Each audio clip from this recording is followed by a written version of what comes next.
Welcome to பெரியம்மா சமையல். வாங்க, இன்றைக்கி வந்து நம்ம ஒரு சூப்பரான ஒரு போண்டா பண்ண போகிறோம். வெறும் வீட்டில் இருக்கிறத வச்சு ஒரே ஒரு பச்சரிசி தான். அந்த பச்சரிசியை வந்து நல்லா ரேஷன் அரிசி தான், வேறு எதுவும் இல்லை. நல்லா ஒரு 5-6 தடவை நல்லா கழுவிட்டு ஒரு டம்ளர் அரிசி எடுத்திருக்கேன். அதை நல்லா 2 மணி நேரம் ஊற வச்சுட்டு இப்போ அதை நம்ம மிக்சியில் அரைச்சிக்கிடுவோம். அரைச்சிட்டு போண்டா செய்கிறது எப்படின்னு பார்க்கலாம். அதுக்குள்ளே இந்த உருளைக்கிழங்கையும் அரைக்கணும். இதை அரைச்சிட்டு உங்கள்கிட்ட காட்டுறேன். வந்து இந்த அளவுக்கு நம்ம அப்படியே நைஸாக இருக்கணும், குறகுறப்பு இருக்கக்கூடாது. அரைச்சிக்கிட்டோம். உருளைக்கிழங்கு வந்து 2 கிழங்கு எடுத்து நான் வேக வச்சு தோலை உரித்து மசித்து வச்சுருக்கேன். இப்போ இந்த மிக்சி கூட இந்த மாவோடையும் சேர்த்து இதை நல்லா நைஸாக அரைச்சிக்கிடுவோம். அரைச்சிட்டு அப்புறமா எல்லாத்தையும் சேர்த்து நம்ம பண்ணிக்கலாம். கிழங்கையும் மாவும் நல்லா அரைச்சிக்கிட்டோம். நைஸாக பஞ்சு போல் இருக்கும். மாவு பார்க்கலே நல்லா தெரியும். தண்ணி ரொம்ப விடக்கூடாது. இந்த அளவுக்கு லைட்டாக தண்ணி தெளித்து தான் நம்ம மிக்சியில் அரைச்சோம். நல்லா வலிச்சு போட்டுக்கலாம். இப்போ கொஞ்சம் வெங்காயம் சேர்த்துக்கலாம். தேவையான அளவுக்கு வெங்காயம் போட்டுக்கலாம். கொஞ்சம் மல்லித்தழை சேர்த்துக்கிடுவோம். பச்சை மிளகா வந்து 2 பச்சை மிளகா கட் பண்ணி வச்சுருக்கோம். ஜீரகம் வந்து கொஞ்சம் ஒரு 1/2 டீஸ்பூன் அளவுக்கு ஜீரகம். பெருங்காயத்தூள் வந்து ஒரு 1/4 டீஸ்பூன் அளவுக்கு போட்டிருக்கோம். ஏன்னா அது அந்த டேஸ்ட்டு வாசனைக்கு நல்லாயிருக்கும். இது கொஞ்சோண்டு சோடா கொஞ்சம், சால்ட் கொஞ்சம் போட்டுக்கலாம். உப்பு தேவையான அளவு போட்டுக்கிடுவோம். இப்போ நல்லா ஒன்று போல் நம்ம பிசைஞ்சு எடுத்துக்கலாம்.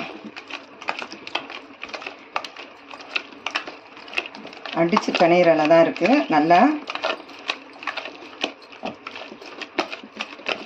அந்த உருளைக்கிழங்கு போட்டிருக்கனால அந்த வடையோட போண்டாவோட டேஸ்ட் நல்லாயிருக்கும். நல்லா பஞ்சு போல் சாஃப்டாக இருக்கும். நல்லா மாவை அடித்து பிணையணும். எல்லாம் ஒன்று போல் அப்படி அடித்து பிணைஞ்சிட்டோம். ஒரு 5 நிமிஷம் ஒரு மூடி போட்டுருவோம். அப்போ அந்த இதெல்லாம் ஒன்றா சேர்ந்து கலவை வரட்டும். இந்த அளவுக்கு இருந்தால் போதும். எண்ணெயில் எடுத்து நம்ம இப்படி போடுறது கரெக்டாக இருக்கும். ரொம்ப கெட்டியாகவும் இருக்கக்கூடாது, ரொம்ப தண்ணி இல்லாமல் இந்த அளவுக்கு இருந்தால் போதும். இப்படி விட்டோடனே அழகாக விழுகும்.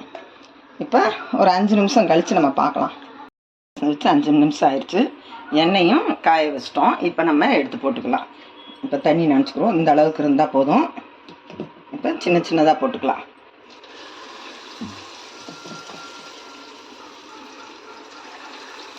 சூப்பராக இருக்கும். ஏன்னா வெறும் பச்சரிசி மாவும் உருளைக்கிழங்கு தான் இருக்குது. உருளைக்கிழங்கு வந்து நல்லா சாஃப்டாக இருக்கும். டேஸ்ட்டாகவும் இருக்கும், சாஃப்டாகவும் இருக்கும். அதனால் இந்த மாதிரி நம்ம சின்ன சின்னதாக போடும்போது ரொம்ப யாராவது கெஸ்ட்டு வந்துட்டாங்கன்னா நம்ம டக்குன்னு வீட்டில் இருக்கிறத வச்சேவும் ஒரு 5 நிமிஷம் கூட ஆகாது. நம்ம இந்த மாதிரி செஞ்சு கொடுத்துக்கலாம்.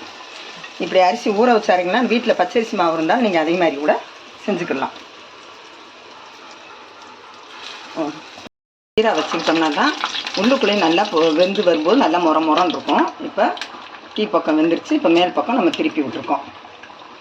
நல்லா ஒன்றோட பொரிஞ்சு வர வச்சு நல்லா எடுத்துக்கலாம். சூப்பராக இருக்கும்.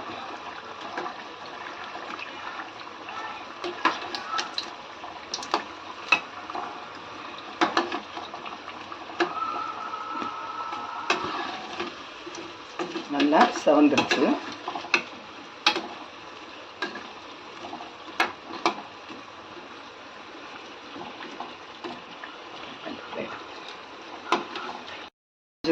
இது எண்ணெயும் குடிக்காது அவ்வளோவா. நமக்கு சீக்கிரமே புரிஞ்சிருச்சு. பார்த்தீங்களா, போட்ட 5 நிமிஷத்துக்குள்ளே நல்லா வெந்துருச்சு. நம்ம எடுத்து வச்சுக்கிடுவோம்.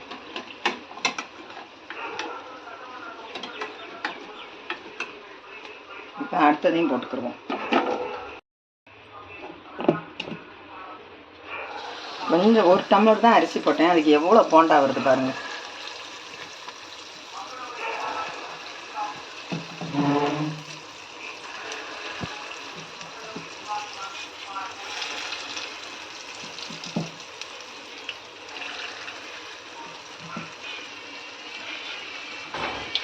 போண்டாவும் பொரிச்சு எடுத்துக்கிட்டோம். இப்போ எடுத்துக்கிடுவோம்.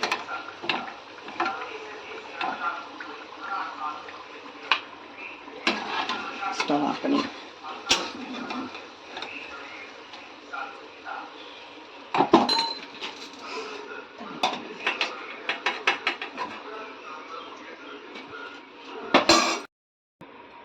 வீட்டில் இருக்க பொருளை வச்சு நம்ம ரொம்ப ரொம்ப சிம்பிளான போண்டா இது. வெறும் பச்சரிசி தான், ஒரு டம்ளர் ரேஷன் அரிசி தான், அது கூட 2 உருளைக்கிழங்கு சேர்த்துருக்கோம். மணக்க போண்டா சூப்பராக. இங்கே பாருங்க எவ்வளோ சாப்பிட்டா பிச்சனை எவ்வளோ நல்லா இருக்குது தெரியுமா, அவ்வளோ டேஸ்ட்டாக இருக்குது. இதுக்கு வந்து கார சட்னி வச்சுருக்கேன். ஏன்னா இது வந்து நம்ம உரப்பு இல்லாமல் வெறும் போண்டா வந்து இருக்கிறதுனால கார சட்னி தொட்டு சாப்பிடும்போது ரொம்ப ரொம்ப டேஸ்ட்டாக இருக்கும். உங்கள் வீட்டில் இதை ட்ரை பண்ணி பாருங்கள். மறக்காமல் இந்த வீடியோவுக்கு ஒரு லைக் போட்டுருங்க. பெரியம்மா சமையலுக்கு சப்ஸ்கிரைப் பண்ணிடுங்க.